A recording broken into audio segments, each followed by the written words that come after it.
Hola, ¿qué tal? ¿Cómo estamos? Espero que estéis muy bien. Sí, hoy estoy aquí en una hamaca. ¿Por qué? Porque os tengo que hablar de un lugar que es el lugar donde hicieron las hamacas. ¿Esto qué es? Sí, América.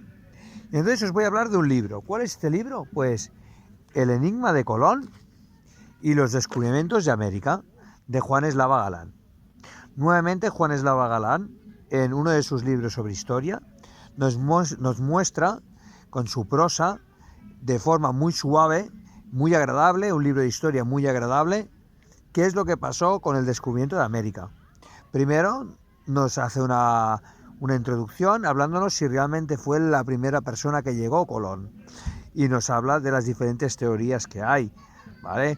Que si fueron los vikingos, si llegaron por el estrecho de Bering, si fueron los monjes, unos monjes, etcétera. Diferentes teorías, ¿vale? Diferentes teorías sobre quién fueron los primeros que llegaron a América.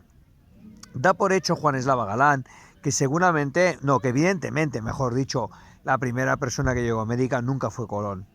Lo que incluso nos llegó a decir que cuando Colón se dirige para hablar con los reyes católicos, lo hace sabiendo más información de la que normalmente se consideraba. Es decir, es probable que alguien le hubiera informado que alguien ya había estado en América y que ya había descubierto unas nuevas tierras. Acordémonos de que en ningún momento se habla de América, ¿no? Sino que estamos hablando de que llegar a la India por otra vía que no la que se conocía hasta ese momento. Con lo cual es un libro que aconsejo porque está muy bien, porque ya digo, nos hace un reflejo de la situación anterior al descubrimiento de América. Luego nos introduce la figura de Cristóbal Colón, quién era, las diferentes teorías respecto a si era gallego, si era catalán, si era portugués o la que se considera más verosímil que era un genovés. ¿De acuerdo?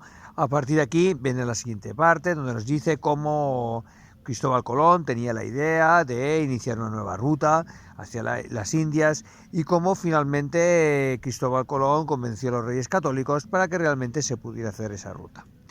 El éxito del descubrimiento de América y cómo Cristóbal Colón nunca se enteró de qué es lo que había descubierto y muestra de una forma muy sencilla cuáles fueron las dificultades de no solamente de ese viaje, sino de ese descubrimiento. Es decir, cómo el gasto que había provocado no se había recuperado en los primeros viajes, ni mucho menos, ya que no se había encontrado ese oro que se quería, y luego las grandes discusiones sobre cuál era el trato que debían de tener esos indios, ¿de acuerdo? Finalmente nos explica cómo fueron los diferentes viajes que Colón realizó, cómo fueron los diferentes descubrimientos y finalmente cómo Colón entró en desgracia dentro de la propia corte y cómo ya con la muerte de Isabel I, perdonad, fue mucho mayor esa entrada en desgracia. Nuevamente España, en un país de celos, en un país donde hay muchos intereses, volvió a surgir pues, diferentes celos respecto al descubridor Colón. Finalmente, incluso el libro trata de dónde está Colón, dónde está la auténtica tumba de Colón. Unos dicen que si está en la Española, es decir, en Santo Domingo, la Catedral de Santo Domingo, otros que están en La Habana, o finalmente los que dicen que está en la Catedral de Sevilla. A cada uno que escoja lo que quiera, mientras atraiga turistas, no será ningún problema.